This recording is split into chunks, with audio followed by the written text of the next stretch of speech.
Student study 98 पर आप सभी स्टूडेंटों का बहुत बहुत स्वागत है। जैसा कि क्लास 12 हिंदी का व्याकरण का पार्ट अलंकार आपके सामने लेके प्रस्तुत हुए हैं। कल हमने एक क्लास पार्ट 1 पढ़ लिया था, व्याकरण क्या है। उसमें हम उपमा अलंकार रिकवर किए थे। आज देखते हैं पार्ट 2 में कौन कौन सा अलंकार है। तो चलिए देखते हैं। फर्स्ट अलंकार है हमारा रूपक अलंकार। तो हमारा फर्स्ट हेडिंग होगा रूपक अलंकार। फर्स्ट हेडिंग है रूपक अलंकार। तो देखते हैं रूपक अलंकार क्या होता है। जहाँ उपमेय में उपमान का निषेध रहित अभेद आरोप किया जाता है, अर्थात उपमेय और उपमान में अभिन्नता प्रकट की जाए, वहाँ रूपक अलंकार होता है। फिर से देखते हैं। जहाँ उपमेय में उपमान का निषेध रहित अभेद आरोप किया जाता है, अर्थात उपमेय और उपमान में अभिन्नता प्रकट की जाए, वहाँ रूपक अलंकार होता है। तो देखते हैं उदाहरण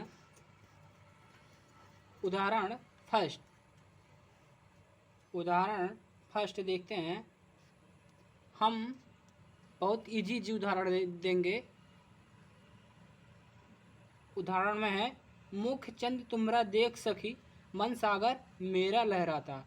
फिर से देखते हैं। मुख चंद तुमरा देख सखी, मन सागर मेरा लहराता। मन सागर मेरा लहराता। देखते हैं। इंटर में स्पष्टीकरण पूछा जाता है। अगर स्पष्टीकरण नहीं करेंगे, इस उदाहरण का स्पष्टीकरण नहीं करेंगे, तो हमें पूरा नंबर नहीं दिया जाएगा, कुछ नंबर काट लिया जाएगा। इसलिए हम लोगों को स्पष्टीकरण करना पड़ता है। तो देखते हैं। स्पष्टीकरण हेडिंग डालेंगे। इसी उदाहरण का स्पष्टीकरण करेंगे। क्या उपमेय क्या उपमान है। जहाँ मुख उपमेय, मुख शब्द यहाँ है।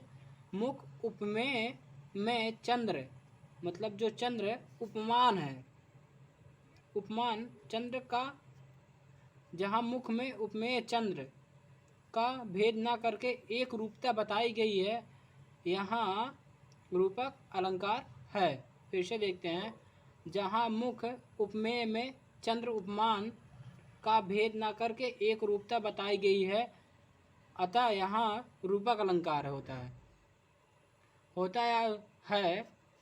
तो देखते हैं सेकंड उदाहरण हमारा क्या है। उससे भीजी केवल आधी लाइन, चरण कमल बंदो हरिराई। फिर से देखते हैं। उदाहरण सेकंड है चरण कमल बंदो हरिराई। तो इसका स्पष्टीकरण करेंगे हम। हेडिंग डालेंगे स्पष्टीकरण में लिखेंगे। जहाँ चरण में कमल का भेद ना रखकर एक रूपता बताई गई है, अर्थात यहाँ रूपक अलंकार है। जहाँ चरण में कमल का भेद ना रखकर एक रूपता बताई गई है, अर्थात यहाँ रूपक अलंकार है। तो रूपक अलंकार देख लिए। तो देखते हैं अगला अलंकार हमारा क्या है। उत्प्रेक्षा अलंकार हेडिंग डालेंगे उत्प्रेक्षा अलंकार। तो उत्प्रेक्षा अलंकार में देखते हैं क्या है।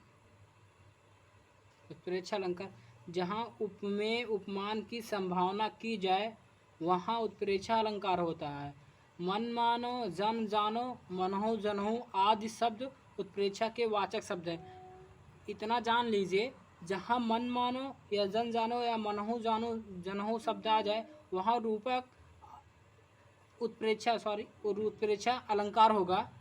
मनहु जनहु या मन मानो जन जानो शब्द आ जाए बीच में कहीं भी, तो वहाँ उत्प्रेक्षा अलंकार होगा। तो देखते हैं इसका उदाहरण हमारा है। हेडिंग डालेंगे उदाहरण में लिखेंगे। सोहत ओढ़ी पीठ पठुश्याम सलोने गात, मनो नील मन शैल पर आतत प्रयो प्रभात। फिर से देखते हैं। सोहत ओढ़ पीठ पठुश्याम सलोने गात, मनो नील मन शैल पर आतत प्रयो प्रभात। तो इसका स्पष्टीकरण देख लेते हैं। स्पष्टीकरण है हमारा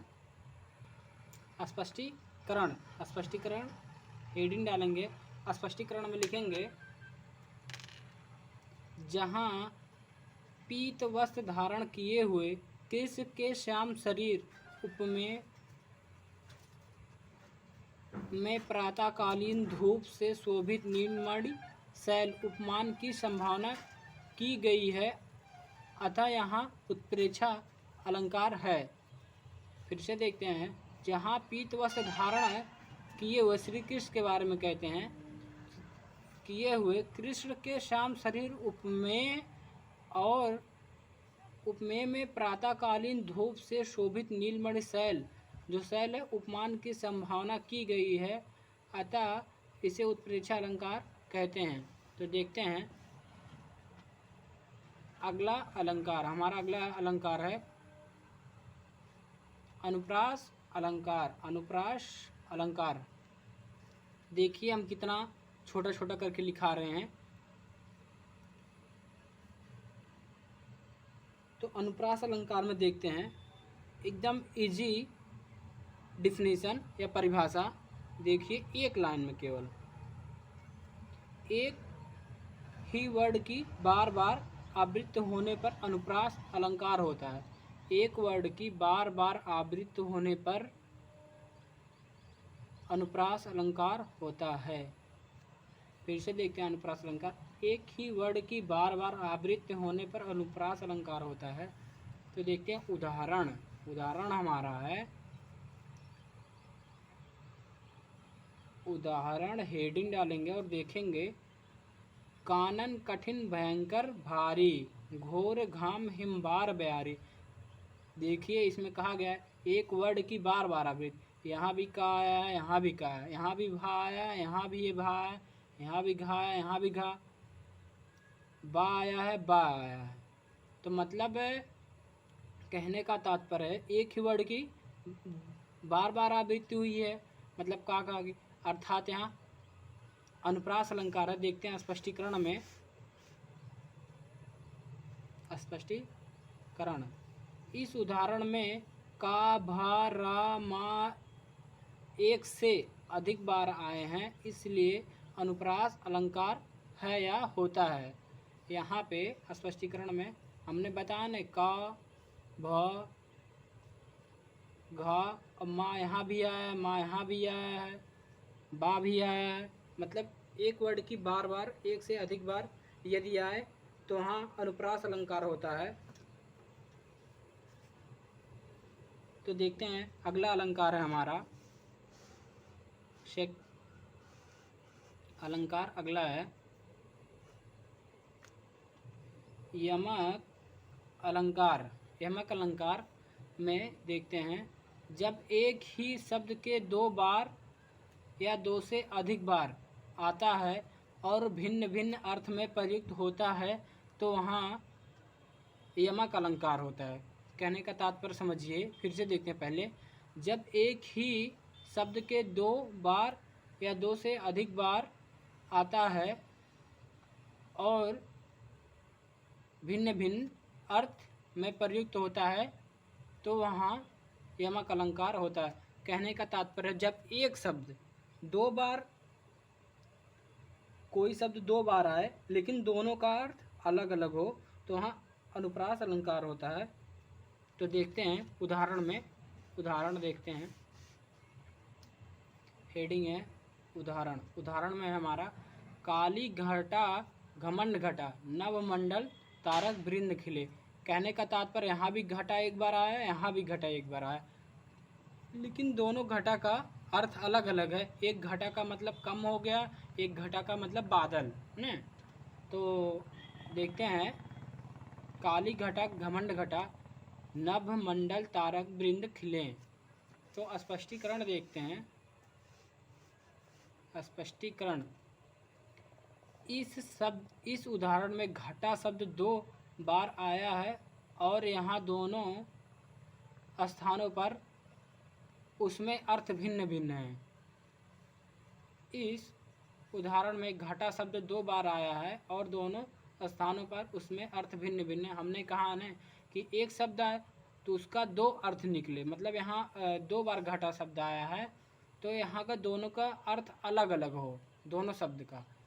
तो हाँ यमक अलंकार होता है। जैसे देख लेते हैं, हमने कहा उदाहरण हेडिंग रहेगा तो घटा मतलब हमने बताया ना, एक घटा मतलब बादल, एक घटा मतलब कम हो गया या घट गया, तो इसे यमक अलंकार कहते हैं या कहेंगे। आज क्लास को यहीं समाप्त करते हैं, कल मिलते हैं नेक्स्ट वीडियो में।